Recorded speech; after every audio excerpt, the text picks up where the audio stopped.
കീഴ്ശ്ശേരിയിലും പരിസരങ്ങളിലും ഭീതി പരത്തുകയും മനുഷ്യരെയും തെരുവുമൃഗങ്ങളെയും ആക്രമിക്കുകയും ചെയ്ത തെരുവുനായക്ക് പേവിഷബാധ സ്ഥിരീകരിച്ചു. കഴിഞ്ഞ ദിവസം വൈകിട്ട് നിരീക്ഷണത്തിലിരിക്കെ ചത്ത നായയെ വയനാട് പൂക്കോട് ഗവൺമെന്റ് വെറ്ററിനറി കോളേജിൽ പോസ്റ്റ്മോർട്ടത്തിന് വിധേയമാക്കിയപ്പോഴാണ് പേവിഷബാധ സ്ഥിരീകരിച്ചത്.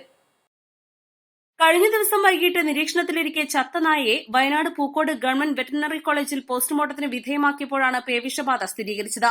ഈ നായയുടെ കടിയേറ്റവർ ജാഗ്രതയോടെ യഥാവിധി ചികിത്സ തുടരണമെന്ന് കുഴിമണ്ണ ഗ്രാമപഞ്ചായത്ത് അഭ്യർത്ഥിച്ചു.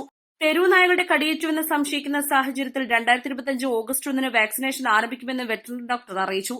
പൊതുജനങ്ങളും പ്രത്യേകിച്ച് കുട്ടികളും കാൽനടയാത്രക്കാരും ജാഗ്രത പുലർത്തണമെന്ന് പഞ്ചായത്ത് ഓർമ്മിപ്പിച്ചു. കുട്ടികൾ മുതിർന്നവർക്കൊപ്പമല്ലാതെ തനിയെ യാത്ര ചെയ്യുന്നത് ഒഴിവാക്കണമെന്നും നിർദ്ദേശമുണ്ട്.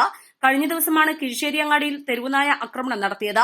ബാലത്തുപുറായിൽ വെച്ചാണ് സംഭവം. അക്രമത്തിൽ 3 പേർക്ക് കടിയേറ്റു. മറ്റു തെരുവു മൃഗങ്ങൾക്കും കടിയേറ്റു.